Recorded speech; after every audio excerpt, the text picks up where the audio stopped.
This injunction is subtle. On the surface, nothing looks dramatic. The child may even be praised.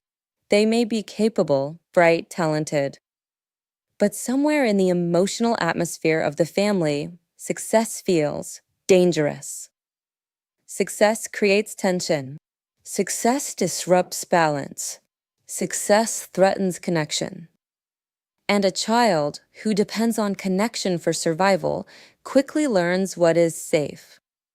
Sometimes a parent has unfulfilled dreams and carries silent disappointment. When the child shines, that unfulfilled pain is activated.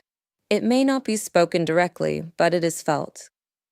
The child senses, when I rise, someone important feels small. When I shine, someone feels hurt. If I go too far, I may lose love. And so, without words, a quiet decision forms. It's safer not to succeed too much. This injunction rarely appears as a clear prohibition. It is usually transmitted through tone, reaction, comparison, or subtle withdrawal of warmth. For example, a parent who once dreamed of becoming successful but never did unconsciously competes with the child. A child brings home an achievement and hears, "Don't get conceited. Be careful. It's nothing special." The family culture discourages standing out. Don't show off. Be like everyone else. A parent fears abandonment. If you become too strong or successful, you won't need us anymore. When the child achieves something, a parent becomes distant, sarcastic, cold, or critical. Sometimes the message is even paradoxical. The parent pushes the child to succeed, but emotionally withdraws when the child actually does. The child feels confusion. I'm supposed to win, but when I do, something feels wrong. In some families, success equals separation, achievement equals independence, independence equals loss. So the child learns to regulate their brightness. Another common dynamic: a child outperforms a parent academically, financially, or socially. Instead of celebration, tension appears. The parent may subtly minimize, compare, or create new standards that are impossible to reach. Over time, the child internalizes a rule: do well, but not too well. Be capable, but not threatening. Shine, but dim yourself at the final moment. Adults with this injunction are often extremely talented. They are capable, intelligent, charismatic. They may even be high achievers up to a point. But something invisible stops them at the threshold. They lower the bar when they are close to a breakthrough. They feel guilt when they succeed while others struggle. They procrastinate at the final stage of an important project. They start with enthusiasm, progress beautifully, and then suddenly lose energy. They downplay achievements. It's nothing. Anyone could do that. They unconsciously choose smaller roles than they are capable of handling. They avoid visibility, awards, promotions, public recognition. Very often, they do not finish what they start. They begin powerfully. They work intelligently. They even impress others. But near completion, something inside tightens. Doubt appears. Fatigue appears. Distraction appears.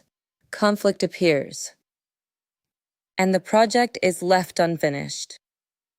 It can look like lack of discipline, but psychologically, it is protection.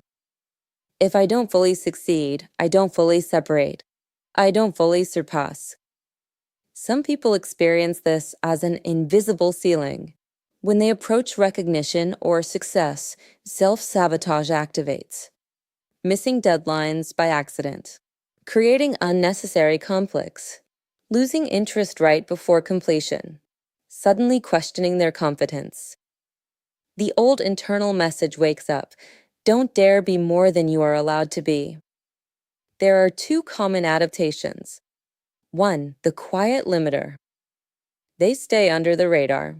They choose safe roles. They avoid big stages.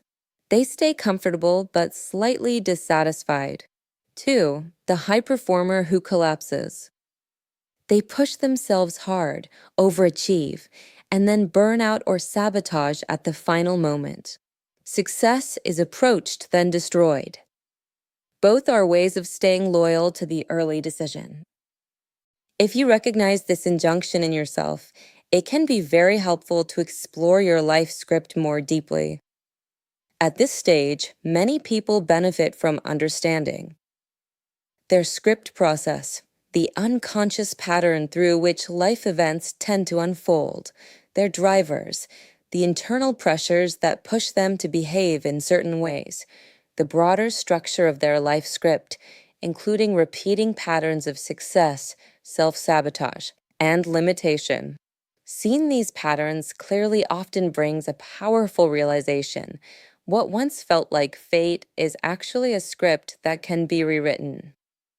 Working with a certified transactional analyst can be especially supportive in this process. A professional can help identify hidden script dynamics and guide the work of transforming old injunctions. As an additional supportive practice, you may also explore guided meditations created by Victoria Kotova, designed specifically for working with injunctions. These meditations are structured in 2 stages. The first stage focuses on allowing the possibility of success into your inner world. The second stage supports the development of inner motivation and movement toward achievement. These audio practices are designed to gently support the subconscious process of releasing old limitations and strengthening new permissions. Additional meditations are available in the YouTube playlist I Allow Myself, where each practice focuses on strengthening different inner permissions and supporting the process of releasing old script limitations.